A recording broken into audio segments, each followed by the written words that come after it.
નમસ્કાર મિત્રો, world in box academy પર આપ સૌનું હાર્દિક સ્વાગત છે. કરંટ અફેર્સની નિયમિત લેક્ચર શ્રેણીમાં આજે આપણે પહોંચ્યા છીએ લેક્ચર નંબર 125 પર. આજના લેક્ચરમાં દોસ્તો જાન્યુઆરી 2026 એ જે મહિનો હમણાં પૂરો થયો છે, આ મહિનામાં આખા ભારતમાં દોસ્તો અલગ અલગ રાજ્યોમાં અલગ અલગ ગવર્મેન્ટ દ્વારા એવા ખાસ કંઈક ને કંઈક નિર્ણયો લેવામાં આવ્યા હશે, કંઈક એવી નવી બાબતોની શરૂઆત કરવામાં આવી હશે જેની અસર જે તે રાજ્યના સામાજિક મુદ્દા કે પર્યાવરણ કે ઇકોનોમી ઉપર પડવાના હોય છે. આવા કંઈક નવા કેન્દ્રો ઊભા થયા હશે, કોઈ પર્યાવરણને લગતા નિર્ણયો લેવામાં આવ્યા હશે. તો મિત્રો આપણે ટૂંકમાં અને ટુ ધી પોઈન્ટ એવા દરેક નાના મોટા મુદ્દાઓને આજના લેક્ચર્સમાં સામેલ કરવાના છે. એટલે આજે આપણે માત્ર 5 મુદ્દા નહીં પણ એનાથી થોડાક વધારે મુદ્દા ધ્યાને રાખશું, પણ હશે એકદમ નાના નાના મુદ્દાઓ. કારણ કે ઘણી બધી વખત આપણી ગુજરાતની પરીક્ષાઓમાં પણ બીજા રાજ્યોની અંદર બનતી મહત્વપૂર્ણ ઘટનાઓમાંથી પણ કરંટ અફેર્સના મુદ્દાઓ આવે છે. તો આજના 125 નંબરના લેક્ચરની ચર્ચામાં આગળ વધીએ એ પહેલા બે અગત્યની નાની એવી જાહેરાત આપ સૌ મિત્રોને અને આપના માધ્યમથી બીજા મિત્રો સુધી હું પહોંચાડવાનો પ્રયત્ન કરું છું. તાજેતરમાં ઘણા બધા મિત્રોને પોલીસ કોન્સ્ટેબલની જે દોડ છે એ ચાલુ છે અને નજીકના સમયમાં પૂરી થશે. તો થિયરીનો જે અભ્યાસ છે, બરાબર, લેખિત પરીક્ષા આપવાની છે, એના માટે સ્પેશિયલ નવી બેચ આપણે 23મી ફેબ્રુઆરીના દિવસથી શરૂ કરવાના છીએ. બેચનો સમય ખાસ નોંધજો મિત્રો, આફ્ટરનૂનમાં 3:30 થી 5:30 આ એ સમયગાળો છે બેચ માટેનો. પરીક્ષા જ્યાં સુધી આવતી નથી ત્યાં સુધીમાં આ બેચ આખી કમ્પ્લીટ થશે. ડેઇલી ટેસ્ટ, વીકલી ટેસ્ટ અને છેલ્લે મોક ટેસ્ટ સહિતના તમામ પ્રકારના ટેસ્ટ પણ આ બેચમાં અવેલેબલ રહેશે. અને આપ બધા જાણો છો, પોલીસ ભરતીમાં સૌથી શ્રેષ્ઠ રિઝલ્ટ વર્લ્ડ ઇન બોક્સ એકેડમીએ હર હંમેશા આપ્યું છે. એટલે અહીંયા જે કંઈ વિદ્યાર્થીઓ આવે છે એને શ્રેષ્ઠ શિક્ષણમાં કોઈ પણ પ્રકારની ઉણપ રહેવા દેવામાં આવતી નથી. આ ઉપરાંત મિત્રો જે પણ વિદ્યાર્થીઓ સીસીઈની પરીક્ષા આપવા માટે જવાના છે, બરાબર, ફોર્મ ભરાવાના ચાલુ થઈ ચૂક્યા છે આજે 5મી તારીખથી. તો મિત્રો આ સીસીઈની પ્રિલિમ્સ પરીક્ષા પાસ કરવી ખૂબ જરૂરી છે. એનું કારણ એ છે કે સૌથી વધારે વિદ્યાર્થીઓ છે એની હરીફાઈ પ્રિલિમ્સમાં થવાની છે. પ્રિલિમ્સ 150 માર્ક્સની લેવાશે દોસ્તો, અને એ પૈકી 90 પ્રશ્નો તો ગાણિતિક બાબતો સાથે જોડાયેલા હશે, એટલે કે રીઝનિંગ 60 માર્ક્સનું, 30 માર્ક્સનું ગણિત. તમામ મિત્રો માટે અમે લોકોએ 10મી ફેબ્રુઆરીથી 10મી માર્ચ એક મહિના સુધી ચાલે એવા 15 પેપર્સનો એક આખો મેગા ટેસ્ટ કાર્યક્રમ લોન્ચ કર્યો છે. આપ હજુ નથી જોડાયેલા તો વહેલી તકે તમે જોડાઈ જાઓ. ઓફલાઈન ઓનલાઈન બંને રીતે આ ટેસ્ટ આપી શકાય છે. ઓફલાઈનની ફી છે મિત્રો એ બહારના વિદ્યાર્થીઓ માટે માત્ર 500 રૂપિયા અને અમારા ભૂતપૂર્વ વિદ્યાર્થીઓ માટે 50% ડિસ્કાઉન્ટ સાથે અહીંયા તમને ટેસ્ટ મળવા પાત્ર થશે. જો તમારો ટાર્ગેટ કોન્સ્ટેબલ પીએસઆઈ છે તો પણ તમારે આ ટેસ્ટ અપાય. કારણ એ છે કે તમારે એક જ પ્રશ્નપત્રમાં 90 દાખલા ગણવાનો તમને ચાન્સ મળવાનો છે. એટલે તમારી ગાણિતિક બાબતોની ક્ષમતાઓમાં ક્યાં ઉણપ છે ને એને આપણે ચકાસી શકશું. તો ઓફલાઈન ઓનલાઈન બંને મોડ ઉપર અવેલેબલ છે. વધુ વિગત માટે તમે વર્લ્ડ ઇન બોક્સ એકેડમીનો સંપર્ક સાધી શકો છો. વધ્યા આગળ, સૌથી પહેલો મુદ્દો જોઈએ. જાન્યુઆરી 2026ના અનુસંધાને કેન્દ્ર સરકારે તાજેતરમાં ઉત્તર પ્રદેશ રાજ્યમાં ગોંડા નામનો જિલ્લો આવેલો છે અને આ ગોંડા નામના જિલ્લામાં પાર્વતી અરગા નામનું એક પક્ષી અભયારણ્ય આવેલું છે. આ પાર્વતી અરગા પક્ષી અભયારણ્ય શિયાળા દરમિયાન ઘણા બધા આંતરરાષ્ટ્રીય સ્તરના પક્ષીઓનું કેન્દ્ર બિંદુ બનતું હોય છે મિત્રો. અહીંયા ઘણા બધા પક્ષીઓ શિયાળો ગાળવા માટે આવતા હોય છે. એટલે એ પરિસ્થિતિને ધ્યાનમાં રાખીને ઓછું પ્રદૂષણ ફેલાય અને ઓછી માનવીય બાબતો અહીંયા જોવા મળે, જેથી એ લોકો ડિસ્ટર્બ ન થાય, એટલા માટે થઈને તાજેતરમાં તેને ઇકો સેન્સિટિવ ઝોન ESZ જાહેર કરેલું છે. સામાન્ય રીતે કેન્દ્ર સરકાર જે તે પ્રકારના અભયારણ્યોની જાળવણી માટે થઈને જ્યાં અભયારણ્યની સરહદ પૂરી થતી હોય ત્યાંથી લઈને મેક્સિમમ 10 કિલોમીટર સુધીનો ચોતરફનો વિસ્તાર હોય અને ઇકો સેન્સિટિવ ઝોન જાહેર કરી અને અમુક પ્રકારની આર્થિક પ્રવૃત્તિઓ, માઇનિંગ, કોમર્શિયલ એક્ટિવિટી ઉપર પ્રતિબંધ લગાડી શકે છે. તો આ એક બાબત આપણે યાદ રાખીએ કે ભાઈ પાર્વતી અરગા પક્ષી અભયારણ્ય ક્યાં આવેલું છે? યુપીમાં આવેલું છે અને એ આ કારણોસર ચર્ચામાં હતું. બીજો મુદ્દો જોઈએ મિત્રો, તો દિલ્હી સરકારે તાજેતરમાં જ IIT કાનપુર નામની અગત્યની સંસ્થા સાથે મળીને એઆઈનો ઉપયોગ કરીને પોતાના રહીશો, પોતાના નાગરિકો, બરાબર, પોતે જે દિલ્હીના રહેવાસી જે મિત્રો છે એમને સરકારની અલગ અલગ સેવાઓમાં જે કોઈ પ્રકારની વળતરની બાબતો હોય, કોઈ પણ પ્રકારની ફરિયાદ બાબત હોય, જે અટકેલી છે એના નિરાકરણ માટે મિત્રો એ એઆઈનો ઉપયોગ કરી અને આઈજીએમએસ સિસ્ટમની એણે રચના કરી છે અથવા શરૂઆત કરી છે. આ આઈજીએમએસ નો મતલબ શું થશે તો કે ભાઈ ઇન્ટેલિજન્ટ ગ્રીવન્સ મોનિટરિંગ સિસ્ટમ. અલગ અલગ વિભાગો, એ ચાહે પછી નળ કનેક્શન હોય, પાણીના પ્રશ્નો છે, સ્ટ્રીટ લાઇટના પ્રશ્નો છે, આવાસને લગતા પ્રશ્નો છે, કોઈ મેડિકલને લગતા પ્રશ્નો છે, તો તમે શું કરતા હો? ઓનલાઈન એની ફરિયાદ કરતા હો. બરાબર. આ આખી સિસ્ટમ શું કરશે? અલગ અલગ પોર્ટલ ઉપરની ફરિયાદને એક જ જગ્યાએ ભેગી કરશે, જેથી કરીને સરકારને કામ કરવામાં પણ સરળતા રહેશે અને એના માટે થઈને કૃત્રિમ બુદ્ધિમત્તાનો શું કરવામાં આવે છે? ઉપયોગ. તો આ એક ઉદાહરણ થયું, આ એક કેસ સ્ટડી થયું કે ભાઈ એઆઈ નો ઉપયોગ કરી તમે જાહેર વહીવટને સરળ બનાવવાનો પ્રયત્ન કરો. તો અહીંયા તમારે શું ધ્યાન રાખવું પડશે? દિલ્હી સરકારે આઈઆઈટી કાનપુર સાથે મળી એઆઈ નો ઉપયોગ કરીને આઈજીએમએસ ની રચના કરી છે, ઇન્ટેલિજન્ટ ગ્રીવન્સ મોનિટરિંગ સિસ્ટમ. તો આ બેઝિક બાબતો થઈ. નેક્સ્ટ જોઈએ, ગુજરાતની સાથે સંકળાયેલો મુદ્દો છે. દોસ્તો, અત્યારના સમયે મોટાભાગની જે કંઈ પણ આપણી આર્થિક પ્રવૃત્તિઓ છે એ ડિજિટાઇઝેશન ઉપર ચાલી રહી છે. ડિજિટલ ઉપકરણો વડે અને સ્માર્ટ ડિવાઇસ વડે આપણી આર્થિક પ્રવૃત્તિઓ આગળ વધે છે. સરકારના કાર્યો પણ એ જ રીતે આગળ વધે છે. સરકારનું જે પાવર સેક્ટર છે મિત્રો, તેનું સંચાલન અને તેની ઉપર નિયંત્રણ પણ મોટા ભાગે સાયબર ફિલ્ડથી થતું, એટલે કે કોમ્પ્યુટરના ફિલ્ડથી થતું હોય. બની શકે કે ક્યારેક આ પ્રકારના ફિલ્ડ ઉપર સાયબર એટેક થઈ શકે અને એના લીધે આપણું જે આખું ઉર્જાનું સેક્ટર છે એ કંઈક ને કંઈક ખોરવાય પણ જાય. આવું ન થાય એટલા માટે ટેકનિકલી આપણે સજ્જતા દાખવી પડે. એટલે ગુજરાત સરકારે તાજેતરમાં શું કર્યું છે? ઉર્જા ક્ષેત્રના સંસાધનોની સાયબર સુરક્ષા માટે 11 સભ્યોની એક કોર કમિટીની રચના કરી છે અને 19 સભ્યોની એક ટાસ્ક ફોર્સની રચના કરી છે. આ ટાસ્ક ફોર્સ છે દોસ્તો, એ બધા ટેકનિકલ એક્સપર્ટ માણસ છે. આ 11 સભ્યોની કોર કમિટી છે, તેમાં ઉર્જા સેક્ટરના માણસો અને સરકારના માણસો જે ઊંચા હોદ્દા ઉપર છે, જે નિર્ણયો લેવાના છે, એ બધા લોકો સામેલ હશે. કારણ કે આપણું ઉર્જા સેક્ટર ડિસ્ટર્બ થવું જોઈએ નહીં. આપણે લોકો અત્યારે સ્માર્ટ ગ્રીડનો ઉપયોગ કરીએ છીએ, જેની મદદથી પાવર સપ્લાય એક શહેરથી બીજા શહેર તરફ ઇન્ડસ્ટ્રીયલ એરિયા સુધી પહોંચતો હોય છે. આપણા બધાના ઘરે સ્માર્ટ મીટર વગેરેનો ઉપયોગ થતો હોય, તો આ બધા માટે સાયબર સિક્યુરિટી જાળવવી જરૂરી છે. તો ગુજરાત સરકારના ઉર્જા અને પેટ્રોકેમિકલ્સ વિભાગે આ કોર કમિટી અને ટાસ્ક ફોર્સની રચના કરી. તમને આમાંથી એમસીક્યુ કેવો આવી શકે? તાજેતરમાં ગુજરાત સરકારે કયા ક્ષેત્રના સંસાધનોની સુરક્ષા માટે સ્પેશિયલ કમિટી અને ટાસ્ક ફોર્સની રચના કરી? ઉર્જા સેક્ટર, એ આપણો જવાબ આવવો જોઈએ. નેક્સ્ટ જોઈએ મિત્રો, આસામ ભારતનું પહેલું એવું રાજ્ય બન્યું છે કે જેણે 8મા પગાર પંચની રચના કરી નાખી છે. મિત્રો, સામાન્ય રીતે પગાર પંચ છે જનરલી 10 વર્ષે તૈયાર થતું હોય અને એ કેન્દ્ર સરકાર હોય કે રાજ્ય સરકાર હોય, એના કર્મચારીઓના પગારમાં કેટલા અંશે વધારો કરવો છે અને વધારાના કેટલા લાભો એને આપવા છે, આ માટે સરકારને સલાહ આપતું હોય છે. મોટાભાગે કેન્દ્ર સરકારનું જે પગાર પંચ હોય ને દોસ્તો, એની ભલામણો જે હોય એને અનુરૂપ જ રાજ્ય સરકારો પોતાના પગાર પંચો તૈયાર કરતા હોય. બરાબર. પણ હજુ કેન્દ્ર સરકારે નવું 8મું પગાર પંચ છે એની રચના નથી કરી. જ્યારે આસામ છે એણે પોતાના રાજ્ય માટે પગાર પંચની રચના કરી નાખી છે. એટલે આ પ્રશ્ન આપણે ધ્યાને રાખવો પડે. ઓકે, એટલે આસામમાં 8મા પગાર પંચની રચના થઈ, એ ભારતનું સૌથી પહેલું રાજ્ય બન્યું. હવે એવી રીતે બીજો એક મહત્વનો મુદ્દો ઓડિશા સાથે સંકળાયેલો છે. દર વર્ષે જાન્યુઆરી મહિનામાં ઓડિશાના બારગઢ નામનું જે વિસ્તાર છે, બારગઢ જિલ્લો છે, ત્યાં ધનુ યાત્રા અથવા તો ધનુ જાત્રા નામનો એક ઓપન થિયેટર કાર્યક્રમ, એટલે આપણે એક પ્રકારે કેમ ભવાઈ નાટકો હોય એ રીતનો કાર્યક્રમ છે, એ ત્યાં ઉજવાય છે. આ ધનુ જાત્રા કે ધનુ યાત્રા, મતલબ આ તમારા કલ્ચરનો સવાલ થાય. બરાબર. અહીંયા રાજ્ય પૂછી શકાય કે ભાઈ ધનુ યાત્રા અથવા તો ધનુ જાત્રા છે એ ઓડિશા રાજ્ય સાથે સંકળાયેલો છે. વધારે ડિટેલ જાય તો આ બારગઢનો મુદ્દો આવે. તો એ તે જગ્યાએ જે થાય છે થિયેટર, એ વિશ્વનું સૌથી વિશાળ ઓપન એર થિયેટર કાર્યક્રમ છે. આ લગભગ 11 દિવસ ચાલે છે. બરાબર. આપણે કેમ નવરાત્રી 9 દિવસ ચાલે, એવી રીતે એ 11 દિવસ ચાલે છે અને એમાં મોટા ભાગે કૃષ્ણ ભગવાનના જીવન સાથેની કથાઓ છે એને વેશભૂષા સાથે ત્યાં ભજવવામાં આવે છે. એમાં પણ ખાસ કરીને મતલબ કે મથુરા અને એની આસપાસ ગોકુળની જે બધી ઘટનાઓ છે એની ઉપર વિશેષ ભારણ મૂકવામાં આવે, એટલે જેને આપણે બાળ લીલાઓ પણ કહીએ. કંસનો વધ થાય છે, આ આખી ઘટના બહુ મહત્વની છે. એમાં સૌથી વધુ ફોકસ કંસના વધવાળા મુદ્દાઓ પર હોય, એટલે કે એક રીતે આખું મથુરા જ નગર ઊભું કરવામાં આવતું હોય.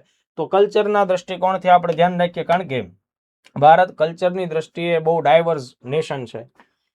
એટલે કલ્ચરની બાબતો, જેમ કે હમણાં મેં તમને અગાઉના લેક્ચરમાં ભણાવ્યું છે કે તમિલનાડુમાં જલ્લિકટ્ટુ જે છે એનું આયોજન થતું હોય છે, બરાબર છે, તો પોંગલનો તહેવાર ઉજવાતો હોય છે. તો આ બધા પ્રશ્નો ઓલરેડી ખાસ મહત્વના છે. એવી રીતે તમને અહીંયા ધનુજાત્રા ઓડિશા છે એ પણ આખો એંગલ બની શકે છે.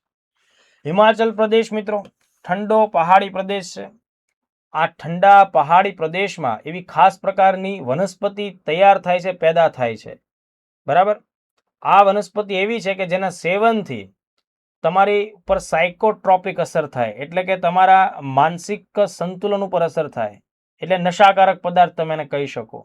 તો હવે આ પહાડોની અંદર આની ખેતી તો થાય જ છે. તો હિમાચલ પ્રદેશે શું કર્યું છે, તો કે તાજેતરમાં એક નવી પહેલ ચાલુ કરી છે કે ભાઈ આ જે ભાંગના છોડ થાય છે ને એનો હવે આપણે ઔદ્યોગિક રીતે ઉત્પાદન કરીએ, ઇન્ડસ્ટ્રીયલ કલ્ટિવેશન કરીએ, જેના લીધે દવાઓ બનાવવા માટે અને અમુક પ્રકારના સાધનોની બનાવટમાં આ ભાંગના છોડ અને એની પ્રોડક્ટ્સનો ઉપયોગ થાય છે, બરાબર. જો સરકાર આવું નહીં કરે તો સ્થાનિક પબ્લિક તો કરશે જ તે, અને ઇલીગલ ડ્રગ્સ બનાવવામાં પણ આનો ઉપયોગ એટલે દુરુપયોગ થઈ શકશે. એટલે સરકાર પોતે હવે આ બાબતને ગ્રામીણ ઉદ્યોગ સાથે અને રૂરલ ડેવલપમેન્ટ સાથે જોડી રહી છે. એટલે એની જે પહેલ છે એનું નામ આપણે યાદ રાખીશું, ગ્રીન ટુ ગોલ્ડ, બરાબર. ગ્રીન ટુ ગોલ્ડ આ પહેલ છે એ કયા રાજ્ય ચાલુ કરી? હિમાચલ પ્રદેશે. કોની સાથે સંકળાયેલી છે? તો કે ભાઈ ભાંગની ખેતી સાથે, બરાબર. ભાંગની ખેતી જે છે એ કુલ્લુ, મંડી, ચંબા આ પ્રકારના જે ખીણ પ્રદેશો છે એમાં જોવા મળે છે. તો તમે આ બાબતને ભૂલતા નહીં. હવે અહીંયા તમારે એક વાત યાદ રાખવાની છે, ગ્રીન ટુ ગોલ્ડમાં કોઈ જગ્યાએ સોનાનો ઉલ્લેખ આવતો નથી, બરાબર. એટલે આને સોનાના ઉદ્યોગો સાથે કે સોનાની કોઈ પણ બનાવટ સાથે કોઈ નિસ્બત નથી. ગ્રીન ટુ ગોલ્ડ આ ભાંગની ઔદ્યોગિક ખેતીનો મુદ્દો છે અને હિમાચલ પ્રદેશ રાજ્ય છે એ એમાં આગળ વધવા જઈ રહ્યું છે. ચાલો વધીએ આગળ. તાજેતરમાં મહારાષ્ટ્રના બારામતી ખાતે ગૌતમ અદાણી દ્વારા Sharadchandra Pawar centre of excellence in artificial intelligence આ કેન્દ્રની શરૂઆત થઈ, એનું ઉદ્ઘાટન કરવામાં આવ્યું. મિત્રો બારામતી હમણાં ચર્ચામાં છે કારણ કે એ પવાર ફેમિલીનું રાજકીય કેન્દ્ર બિંદુ અને ગઢ કહેવાય. થોડા સમય પહેલા જ મહારાષ્ટ્રના ડેપ્યુટી સીએમ અજીત પવારનું પ્લેન ક્રેશ થવાથી નિધન થયું, બરાબર. જે ડેપ્યુટી સીએમ હતા અને એમના સ્થાન ઉપર સુનેત્રા પવાર એ મહારાષ્ટ્રના સૌ પ્રથમ મહિલા ડેપ્યુટી સીએમ પણ બન્યા. તો આ પવાર ફેમિલીનો દબદબો આ વિસ્તાર ઉપર છે. શરદચંદ્ર પવાર એ પોતે એનસીપીના મુખ્ય વ્યક્તિ છે, બરાબર. એમના નામ ઉપરથી જ Sharadchandra Pawar centre of excellence in artificial intelligence કૃત્રિમ બુદ્ધિમત્તાના ક્ષેત્રમાં ઉત્કૃષ્ટ કામગીરી સંશોધન માટેનું સ્પેશિયલ કેન્દ્ર. મિત્રો આ આખું જે સેન્ટર છે ને એ ગૌતમ અદાણી એટલે કે અદાણી ઇન્ડસ્ટ્રી છે એના ખર્ચે તૈયાર કરવામાં આવેલું છે. એટલા માટે ગૌતમ અદાણીએ શું કર્યું, એનું ઉદ્ઘાટન કરેલું છે. તો આ પણ પ્રકારના સવાલો તમારે નાના મુદ્દાઓમાં ધ્યાન રાખવા પડશે. ત્યારબાદ મધ્યપ્રદેશ રાજ્યની એક હિલચાલ જોઈ લઈએ દોસ્તો. મધ્યપ્રદેશ રાજ્યમાં ભારતમાં પહેલીવાર એવી ઘટના ઘટવા જઈ રહી છે કે જ્યાં પીપીપી મોડલ ઉપર એટલે કે પબ્લિક પ્રાઇવેટ પાર્ટનરશિપ મોડલ ઉપર મેડિકલ કોલેજીસની સ્થાપના થઈ રહી છે. કાં તો મેડિકલ કોલેજ સંપૂર્ણ સરકારના ખર્ચે હોય અથવા અમુક મેડિકલ કોલેજ છે એ ખાનગી ખર્ચે તૈયાર થતી હોય. પણ હવે અહીંયા એવી પરિસ્થિતિ છે કે સરકાર વત્તા ખાનગી સેક્ટર બંને સાથે મળીને પીપીપી મોડલથી કોલેજની સ્થાપના કરવા જઈ રહ્યું છે, બરાબર. આદિવાસી જિલ્લાઓ જે છે ધર, બેતુલ આ જિલ્લાઓમાં તાત્કાલિક ધોરણે મેડિકલ કોલેજીસની સ્થાપનાઓ માટે આ પ્રકારનો એપ્રોચ રાખવામાં આવી રહ્યો છે. એટલે આ પ્રશ્ન આવી શકે છે, ખાસ આપણા માટે મહત્વનું, કારણ કે ભારતની સૌ પ્રથમ પીપીપી મોડલ ઉપર આધારિત મેડિકલ કોલેજો કયા રાજ્યમાં બનશે ભાઈ? મધ્યપ્રદેશ. મતલબ એનું શિલાન્યાસ, ઉદ્ઘાટન કાર્યક્રમ, ખાતમુહૂર્તનું કામ છે એ બધું અત્યારના ધોરણે આપણને જોવા મળે છે.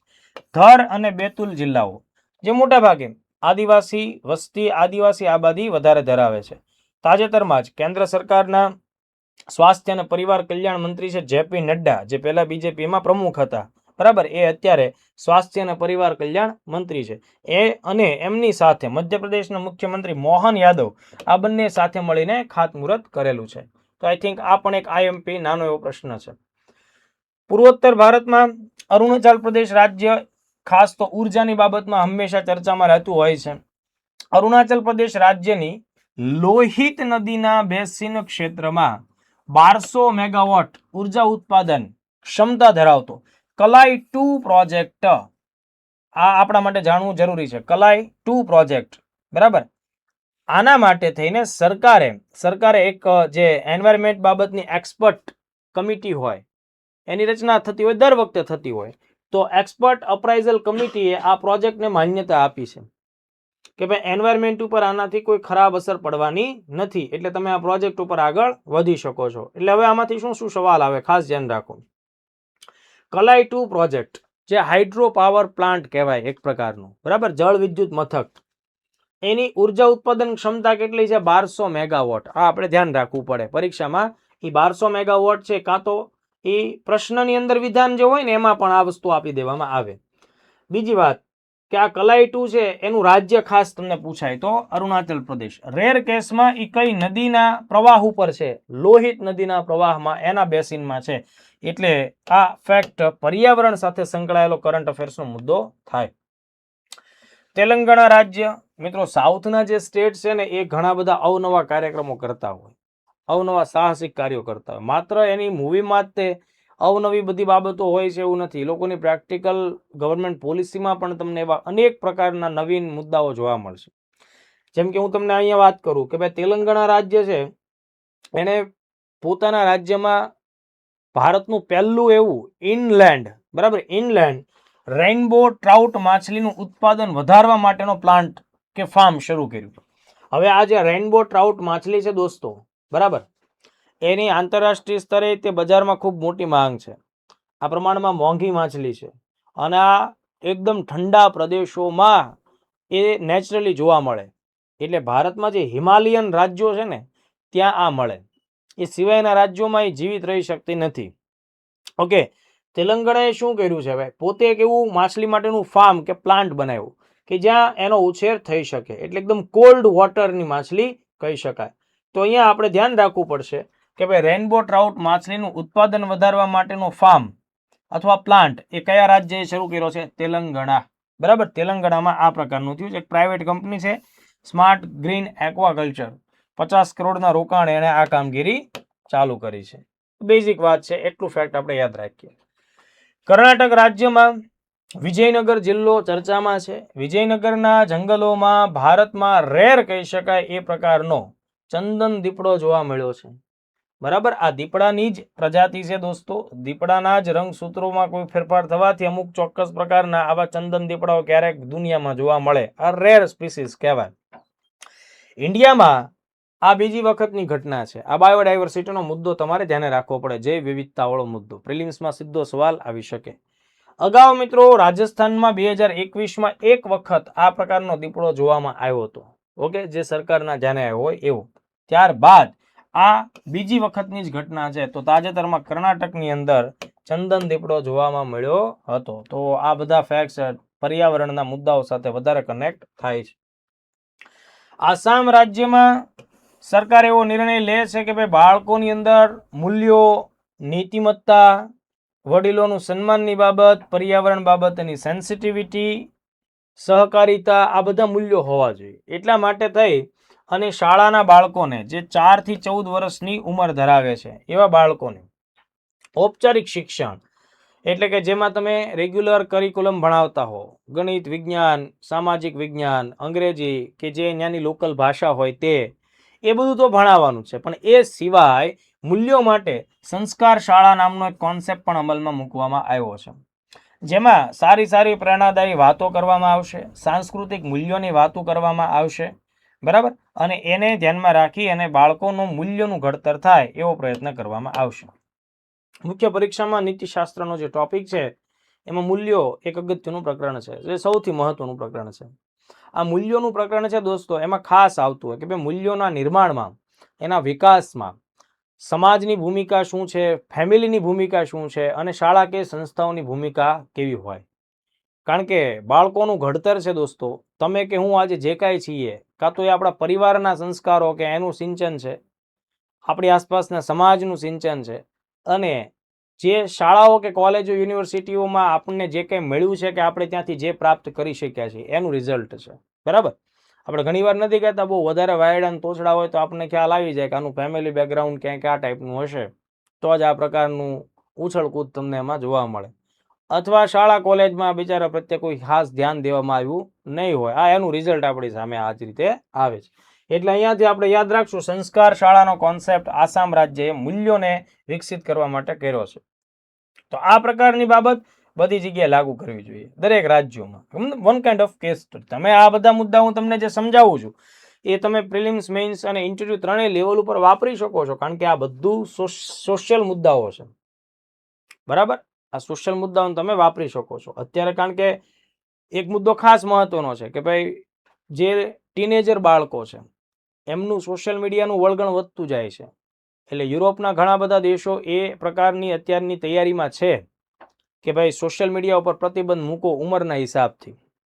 જેમ કે હમણાં થોડા દિવસ પહેલા ફ્રાન્સે આ પ્રકારનો ખરડો ત્યાંની પોતાની પાર્લામેન્ટમાં રજૂ કર્યો.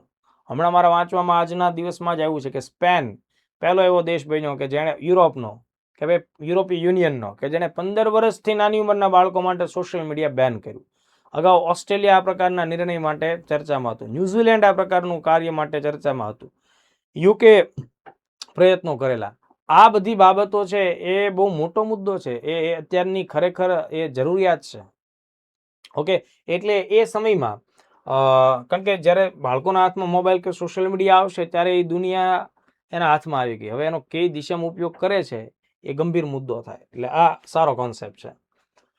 અરુણાચલ પ્રદેશનો એક જિલ્લો છે જેનું નામ છે કેઈ પન્યોર. સ્પેલિંગ આ રીતે છે, કેઈ પેન્યોર. આ જિલ્લો ભારતનો સૌ પ્રથમ આવે એટલે ચોટલી ઊંચી થવી જોઈએ. ભારતનો સૌ પ્રથમ બાયો હેપી જિલ્લો જાહેર કરવામાં આવ્યો. બાયો હેપી જિલ્લાનો મતલબ એવો થશે કે આ જિલ્લામાં રહેતા લોકો પર્યાવરણની જાળવણી માટે પણ સજાગ છે અને પોતાની જવાબદારી નિભાવી રહ્યા છે અને સાથોસાથ પોતાની આજીવિકા રોજીરોટી પણ પ્રાપ્ત કરે છે કુદરતી સંસાધનોનો ઉપયોગ કરી. બંને વચ્ચે એક પ્રકારનું ઇકો બેલેન્સ જળવાયેલું રહે છે. આ પ્રકારે મતલબ કેવું છે કે ભાઈ જે અમુક ચોક્કસ પ્રકારની સંસ્થાએ ધારાધોરણ નક્કી કર્યા હોય એ મુજબ જ્યાં કામ થતું હોય ત્યારે કોઈ સંસ્થા તમને આ પ્રકારનો ટેગ આપે છે. તો વિકાસ માટે એવું મોડલ આ જિલ્લાએ અપનાવ્યું છે કે જેના લીધે પર્યાવરણીય સુરક્ષાની જાળવણી પણ થાય, રોજગારી અને જાહેર સ્વાસ્થ્ય આ ત્રણેય બાબત વચ્ચે શું થાય, સંતુલન સાધી શકાય.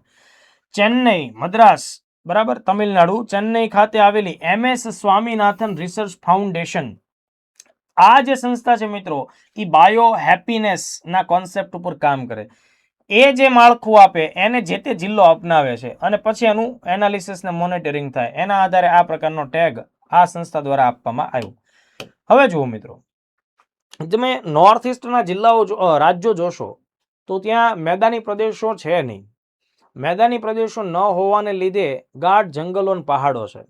એટલે ત્યાંના લોકોની રોજગારી અને ઇકોનોમી છે દોસ્તો એ જંગલ જેવી પેદાશો, પર્યાવરણીય સંસાધનોનો સીધો ઉપયોગ, બરાબર, અથવા તમારે માઇનિંગ ખનન જેવું કામ કરવું પડે. એટલે તમે કોઈ પણ એવી આર્થિક પ્રવૃત્તિ કરવા જશો ને એટલે સીધી અસર કોની ઉપર આવશે, એન્વાયરમેન્ટ ઉપર. એટલે ઇકો સેન્સિટિવિટી તમને જોવા મળે. એટલા માટે આ પ્રકારના મોડલ નોર્થ ઇસ્ટમાં લાગુ કરવા ખૂબ જરૂરી છે અને એ સમય સાથે જોડાયેલી માંગ છે. તો આ એક આખી બાબત છે કેઈ પેન્યોર, એ તમારે યાદ રાખવાનું છે. ઇન્ટરઓપરેબલ ક્રિમિનલ જસ્ટિસ સિસ્ટમને સૌથી સારામાં સારી રીતે ભારતના કયા રાજ્યે લાગુ કરી? તો તમારો જવાબ આવો છે ઉત્તરાખંડ. હવે જુઓ, ઇન્ટરઓપરેબલ ક્રિમિનલ જસ્ટિસ સિસ્ટમ એનો શું મતલબ થાય? તો કે ભાઈ આ કોમ્પ્યુટર અને ઇન્ટરનેટ આધારિત એવી સિસ્ટમ છે કે જેની સાથે દોસ્તો પોલીસ વિભાગ, જેલ પ્રશાસન અને ન્યાયપાલિકા ત્રણેય ઇન્ટરકનેક્ટ હોય. એટલે ત્રણેયની વચ્ચે જે જરૂરી ડેટા, પુરાવા, પ્રૂફ એની આપલે જે થવી જોઈએ એ એકદમ ઝડપથી અવરોધ વગર થવી જોઈએ અને એનો સારામાં સારો ઉપયોગ કરીને પેપરલેસ કામગીરી થાય. ઓછા સમયમાં ત્રણેય વિભાગો એકબીજાની સાથે હળી મળીને કામ કરે. તો આ માટે અલગ અલગ પ્રકારની સોફ્ટવેર્સ વિકસાવવા, અલગ અલગ પ્રકારની મોબાઈલ એપ્લિકેશન વિકસાવવી, કેન્દ્ર સરકારની મદદ લેવી, રાજ્ય સરકારના સ્પેશિયલ વિભાગોને એના માટે કામે લગાડવા, આવું સૌથી સારામાં સારું કામ કયા રાજ્યે કર્યું? ઉત્તરાખંડ. જેથી કરીને ન્યાયપાલિકા, પોલીસ વિભાગ અને જેલ પ્રશાસનની વચ્ચે કોઈ પ્રકારની તકલીફો કે અવરોધો ઊભા થાય નહીં. તો ઇન્ટરઓપરેબલ ક્રિમિનલ જસ્ટિસ સિસ્ટમ ICGS ને સૌથી સારામાં સારું લાગુ કરે છે ઉત્તરાખંડ, બીજા નંબર ઉપર હરિયાણા અને ત્રીજા નંબર ઉપર આસામ. બરાબર, તો આ 3 રાજ્યોમાં તમને લોકોને પૂછાવા માટે પહેલો ક્રમ પૂછાય ઉત્તરાખંડ તમારે યાદ રાખો. અગાઉ પણ મેં એક નાના લેક્ચર્સમાં એક રીલ્સમાં આ વાત જણાવી હતી, અત્યારે પણ ફરીથી જણાવી દઉં કારણ કે એનું અમલીકરણ હમણાં ચાલુ થયું એટલા માટે. દક્ષિણ ભારતમાં કેરળ રાજ્યના કન્નૂર જિલ્લામાં, જિલ્લો પણ યાદ રાખવો જોઈએ, કેરળ રાજ્યના કન્નૂર જિલ્લામાં અરલમ વન્યજીવ અભયારણ્ય છે તેને હવેથી ભારતનું સૌ પ્રથમ અરલમ પતંગિયા અભયારણ્ય તરીકે ઓળખવામાં આવશે. એટલે ઇન્ડિયાનું પહેલું બટરફ્લાય સેન્ચ્યુરી કયા રાજ્યમાં સ્થાપિત થઈ? તો આપણો જવાબ આવશે કેરળ. કન્નૂર જિલ્લા સુધી હું તમને કહું છું યાદ રાખવું જોઈએ. બરાબર, આ કેરળ દોસ્તો ખૂબ અગત્યનું રાજ્ય છે પર્યાવરણના દૃષ્ટિકોણથી. આ કેરળ રાજ્યમાં કોચીન ઇન્ટરનેશનલ એરપોર્ટ આવેલું છે. બરાબર, કોચીન ઇન્ટરનેશનલ એરપોર્ટ. એ જે કોચીન ઇન્ટરનેશનલ એરપોર્ટ છે ને દોસ્તો, એ સમગ્ર વિશ્વનું સૌથી પહેલું સંપૂર્ણપણે સોલર ઉર્જામાંથી વિદ્યુત મેળવીને કામ કરતું સમગ્ર વિશ્વનું પહેલું એરપોર્ટ હતું. એટલે મેં તમને કીધું એમ કે કેરળની આખી વાત અલગ છે. એ લોકો ખૂબ સારી પોલિસી ઉપર કામ કરે છે, એટલે આ મુદ્દો આપણે ખાસ ધ્યાને રાખીશું. અત્યારે વાત જૈવ વિવિધતાની છે, બટરફ્લાય સેન્ચ્યુરીની, એટલે એ ફેક્ટ ભૂલતા નહીં. દક્ષિણ ભારતનું બીજું એક રાજ્ય છે તમિલનાડુ. તમિલનાડુ રાજ્ય સરકારે ભારતની જાન્યુઆરી 2026માં પહેલી વાર સૌ પ્રથમ deep tech startup policy launch કરી. સ્ટાર્ટઅપ એટલે નવી કંપનીઓને સપોર્ટ આપવાની વાત છે, એની નીતિ એટલે પોલિસી. પણ અહીંયા કેવી નવી કંપનીઓ? તો કે જે ડીપ ટેક એટલે કે ખૂબ જ જટિલ ટેકનોલોજી ઉપર કામ કરવા માટે તૈયાર થતી હોય એવી કંપનીઓ, જેમ કે એઆઈનો ઉપયોગ થતો હોય, એડવાન્સ કોમ્પ્યુટિંગનું કોઈ કામ કરતું હોય, કોઈ સેમિકન્ડક્ટર્સ ઉપર કામ કરતું હોય, કોઈ બાયોટેકનોલોજી, કોઈ દવા બનાવતું હોય, સ્પેસ ટેકનોલોજી, ઉર્જામાં ક્લીન એન્ડ ગ્રીન એનર્જીના કોન્સેપ્ટ ઉપર કામ કરતું, આવી કોઈ પણ સેક્ટરની નવી ઉભરતી કંપનીઓ જેને સ્ટાર્ટઅપ કહેવાય. તો આવા જટિલ મુદ્દાઓ ઉપરની જે કંપની છે એના માટે આપણે શબ્દ વાપરીએ ડીપ ટેક સ્ટાર્ટઅપ. એમને મદદ કરવા માટે એણે પહેલી પોલિસી બનાવી. આવી પોલિસી અગાઉ કોઈ રાજ્યએ બનાવી નથી. હા, સ્ટાર્ટઅપ પોલિસી દરેક રાજ્ય બનાવે, પણ સ્પેશિયલી ડીપ ટેકનોલોજી ઉપરની સ્ટાર્ટઅપ પોલિસી તો પહેલું રાજ્ય કયું આવે? તમિલનાડુ. સરકારે એવો નિર્ણય લીધો છે કે 100 જેટલી ડીપ ટેક સ્ટાર્ટઅપ્સને આપણે પસંદ કરી અને 100 કરોડ રૂપિયા સુધીની મદદ કરવાની છે. એટલે ઓન એન એવરેજ સામાન્ય સરેરાશ કાઢશો તો બી દરેકને 1-1 કરોડ રૂપિયા સુધીની મદદ એની લેબની સ્થાપના કરવા માટે, અમુક ડિવાઇસ કે સિસ્ટમ્સ છે વિદેશથી લાવવા માટે કે રીતે એને મદદરૂપ થશે. તો ચાલો, આટલા મહત્વના મુદ્દા થયા. રાજસ્થાનનું સૌ પ્રથમ સંપૂર્ણ પ્રાકૃતિક ખેતી કરનારું ગામ બામનવાસ કનકાર. જિલ્લો છે કોટપુતલી બેહરોર. પ્રાકૃતિક ખેતીનો મતલબ એ થશે કે અહીંયા રસાયણ મુક્ત ખેતીની વાત છે. કોઈ પણ પ્રકારનું કૃત્રિમ ખાતર, જે રાસાયણિક ખાતર કહેવાય, એનો ઉપયોગ નથી થતો. કોઈ રાસાયણિક જંતુનાશક દવાઓનો ઉપયોગ નથી થતો. એટલે ટોટલ કુદરતી સેન્દ્રિય ખાતરનો જ ઉપયોગ કરવામાં આવશે. ગૌમૂત્ર સહિતની બાબતોમાંથી જંતુનાશક દવાઓ બનાવવામાં આવશે. એટલે આ મુદ્દો જાણવો બહુ જરૂરી છે. ગુજરાતના ગવર્નર સાહેબ છે એ પણ વારંવાર આ પ્રકારના મુદ્દાને ધ્યાનમાં રાખે છે, હે ને, અને પ્રાકૃતિક ખેતી અપનાવી જોઈએ એના માટેની વાત કરે છે. એટલે કે one kind of organic farming, જેને સામાન્ય રીતે ઝીરો બજેટની ખેતી પણ કહેવામાં આવે. ઓકે, તો આ મુદ્દા આપણે ધ્યાને રાખીએ. ગુજરાતમાં દોસ્તો ડાંગ પહેલો જિલ્લો છે કે જેને પ્રાકૃતિક ખેતી અપનાવેલી છે. અને સમગ્ર હું ભારતની વાત કરું તો સિક્કિમ પહેલું રાજ્ય છે કે જેણે પ્રાકૃતિક ખેતી અપનાવી છે. રાજ્ય પૂછાય સિક્કિમ અને ગુજરાતમાં પૂછાય તો ડાંગ. અત્યારે કોણ ચર્ચામાં છે? રાજસ્થાનનું એક ગામ. તો પ્રાકૃતિક ખેતીના પ્રયોગો જ્યારે ચાલુ થાય ત્યારે થોડા અઘરા પડે, પણ જો એકવાર એ ચાલુ થઈને લાગુ થઈ જાય છે તો આગળ જતા એના ફાયદાઓ તમને જોવા મળે. કારણ કે કેમિકલ ફર્ટિલાઇઝર્સ અને કેમિકલ જે પેસ્ટિસાઇડ્સનો ઉપયોગ ખૂબ વધે છે, એનાથી અત્યારે અનેક પ્રકારની બીમારીઓ સામે આવે છે. લોકોના સ્વાસ્થ્ય ઉપર અનેક પ્રકારની ગંભીર અસરો જોવા મળે છે.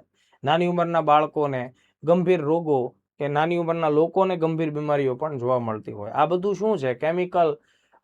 કેમિકલનો વધારે પડતો ઉપયોગ છે. બરાબર, તો બાયો એક્યુમ્યુલેશન થવાથી રોગો સામે આવતા હોય, તો એ બધું આપણે ઉપયોગ ઘટાડવો પડે. વધતા જે રાસાયણિક દવા અને ખાતર છે એ હવામાં પણ ભળતા હોય, પાણીમાં પણ ભળતા હોય, માટીના સ્વાસ્થ્ય ઉપર પણ અસર કરતા હોય. તેનાથી બચવા માટે આવા પગલાઓ લેવા પડે. આંધ્રપ્રદેશ પાછું ફરીથી ચર્ચામાં છે.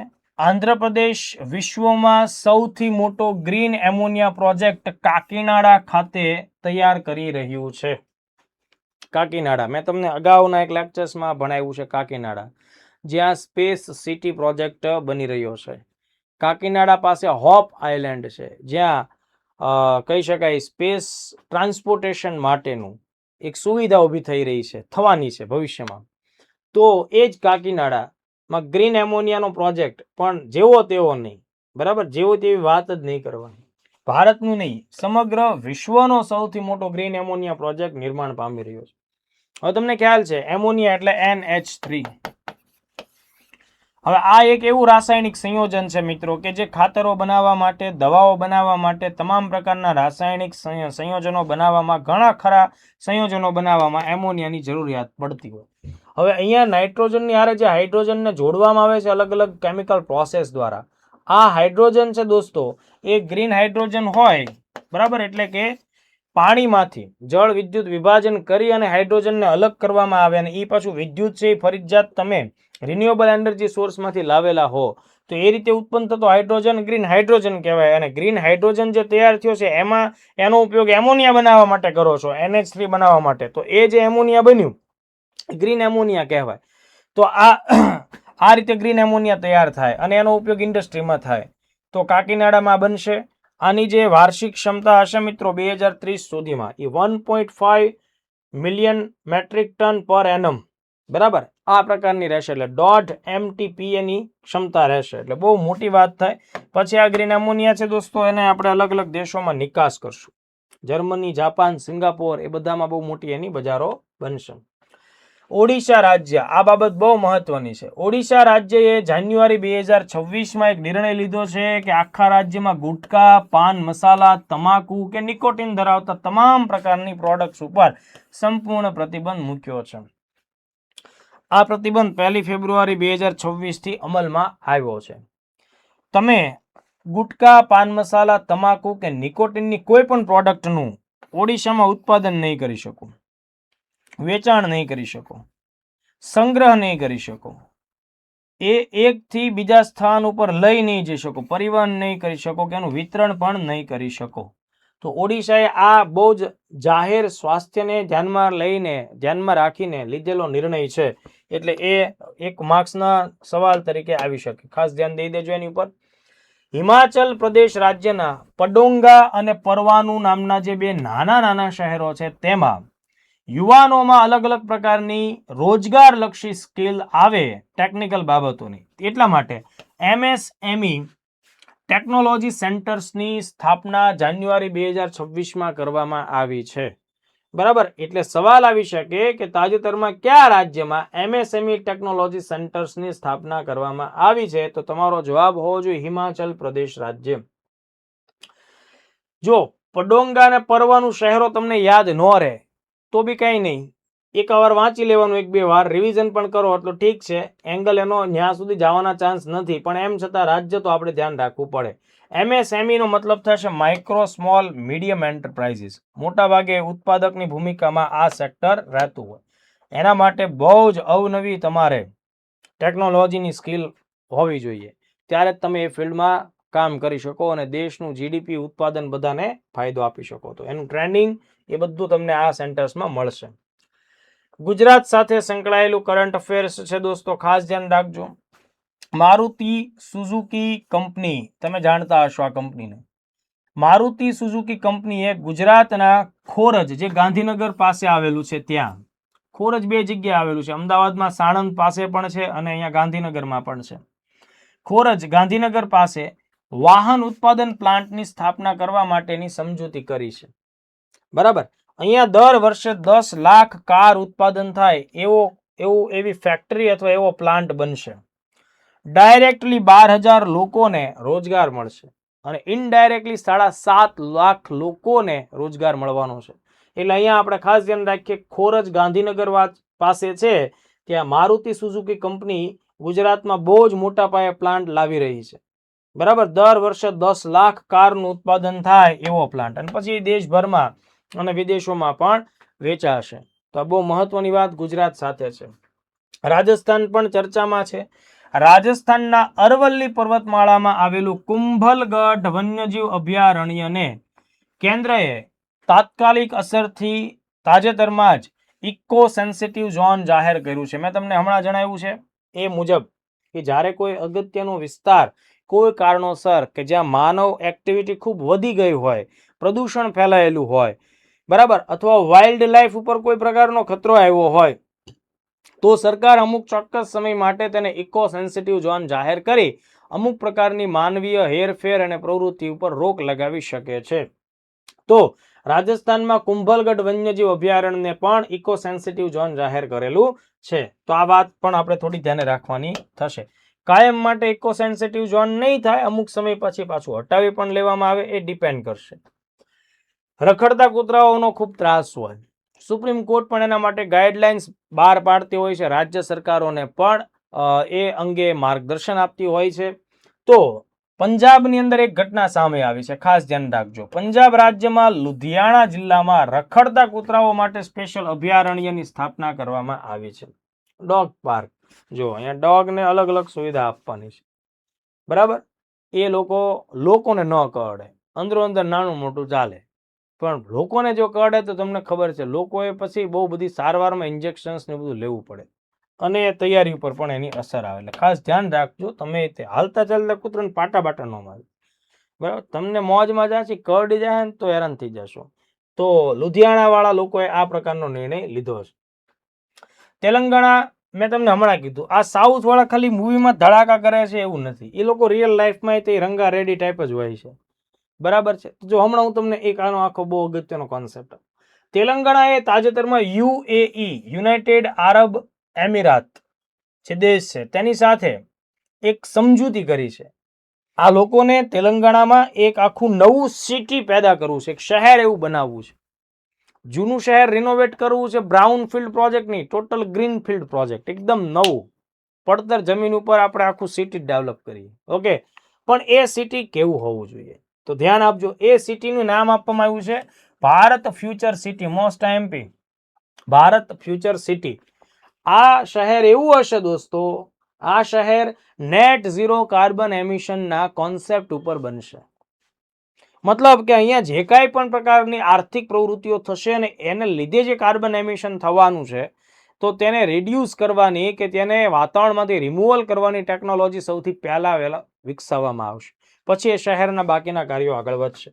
ભારતનું સૌપ્રથમ net zero greenfield smart city develop થશે. કયા રાજ્યમાં? તેલંગાણા. કોની મદદથી? યુએઈ ની મદદથી. શું નામ આપવામાં આવ્યું છે ભાઈ? Bharat future city. તો યાદ રહી જશે. ગ્રીનફિલ્ડ એટલે ટોટલ નવો પ્રોજેક્ટ.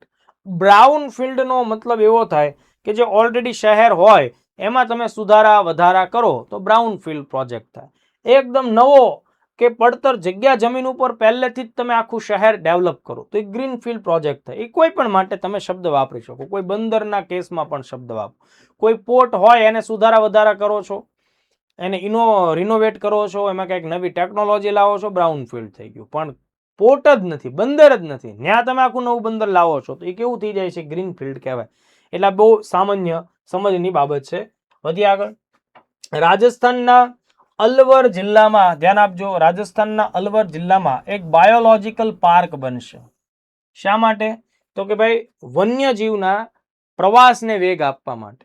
તો આ બાયોલોજીકલ પાર્ક બનશે, તેમાં અલગ અલગ 81 વન્યજીવ પ્રજાતિઓના કુલ મળીને આશરે 400 જેટલા પ્રાણીઓ, આ કેમ વનતારા છે એ રીતનું 400 જેટલા પ્રાણીઓ છે એ ત્યાં સાથે રહેશે. સાથે રહેશે એટલે એક પાંજરામાં નહીં રહે, એના વિભાગ પાડવામાં આવશે, નહીતર તો બધું ખતમ થઈ જાય, બરાબર. એટલે આપણે ખતમ નથી કરવાનું, લોકોને પ્રદર્શન માટે લાવવાના છે અને ટિકિટો લેવાની છે લોકો પાસેથી.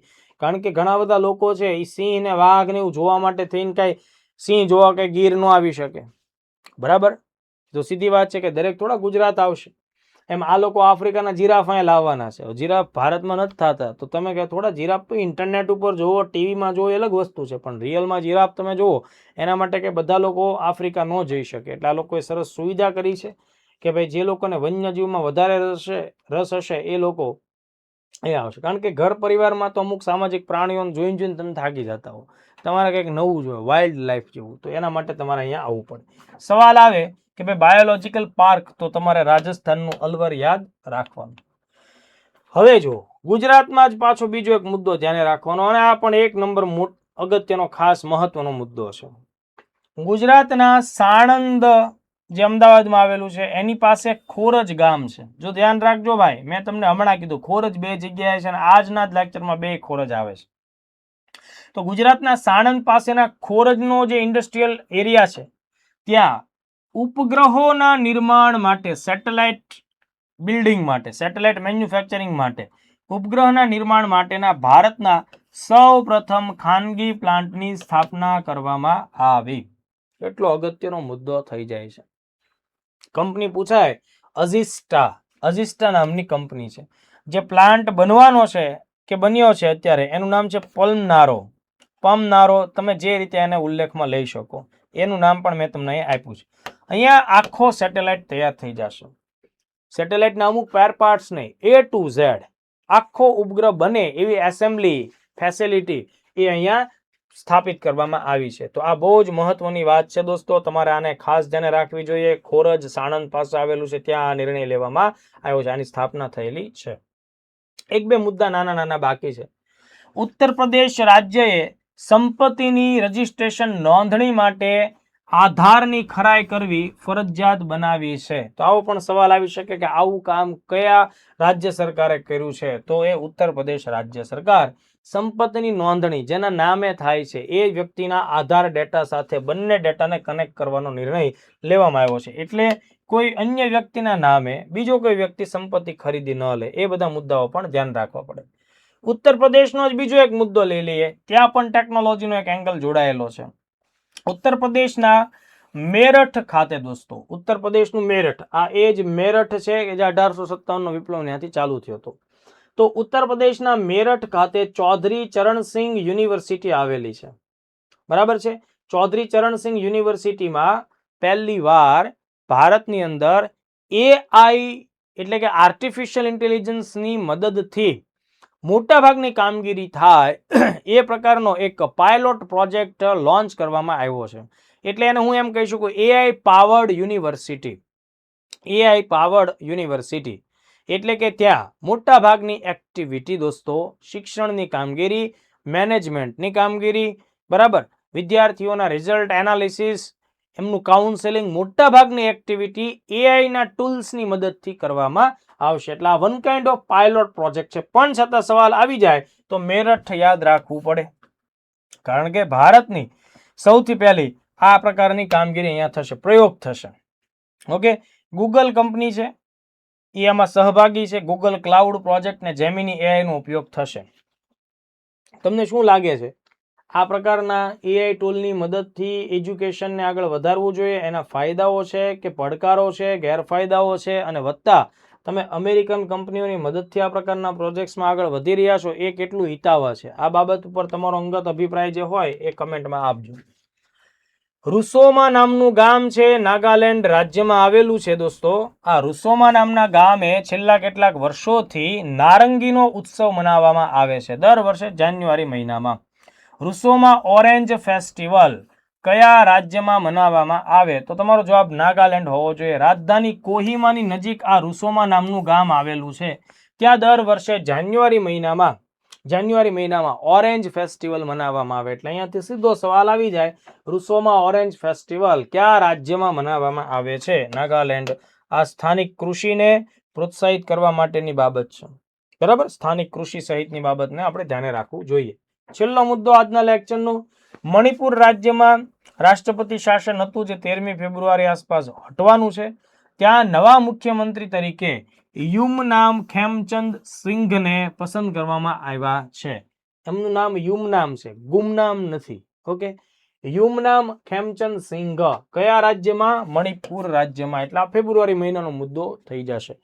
તો જો ભાઈ, આજે આપણે શું કર્યું, ભારતના અલગ અલગ રાજ્યોએ જાન્યુઆરી 2026ના અનુસંધાને જે કાંઈ નિર્ણયો લીધા એમાંથી ટુ ધી પોઈન્ટ નાના મુદ્દાઓ ધ્યાને રાખ્યા છે. તમારી પરીક્ષામાં કરંટ અફેર્સના જે સવાલો આ પ્રકારની ઘટનાઓમાંથી પૂછાય એ ડિટેલમાં નહીં જાય. બસ એટલું જ. આ પ્રકારનો નિર્ણય કોણે લીધો, કયા રાજ્યમાં આની શરૂઆત થઈ, આ જ મુદ્દાઓ તમારે ધ્યાને રાખવાના. વધારે અને ડિટેલ જઈને ભણવાનું નહીં. 1 કે 2 વાક્યમાં મુદ્દો ત્યાં કાયમ માટે પૂરો થઈ જાય. એટલે આજે આપણે 30 જેટલા મુદ્દા લીધા. એટલે આખા જાન્યુઆરી મહિનાની તમામ IMP વિગતો મેં કવર કરાવી છે સ્ટેટ્સના દ્રષ્ટિકોણથી. ચાલો મળીએ નેક્સ્ટ લેક્ચરમાં. જય હિન્દ, જય ભારત.